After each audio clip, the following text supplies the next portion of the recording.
How to add a contact to favorites on iPhone. Hey everyone, welcome back to the channel. If you are new here, don't forget to hit the subscribe button and turn on the notification bell to not miss any updates. So in today's video, I'm going to show you how you can easily add contacts to favorite on iPhone. Let's dive right in.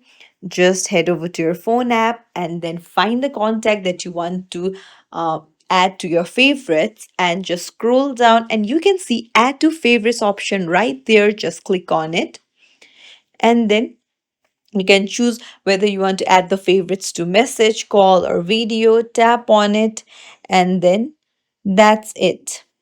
Now you can see a star icon appear beside the phone number. That means it has been added to your favorites list. If you found this tutorial helpful, don't forget to hit the like button and subscribe to our channel for more useful tips and tricks. Thank you for watching.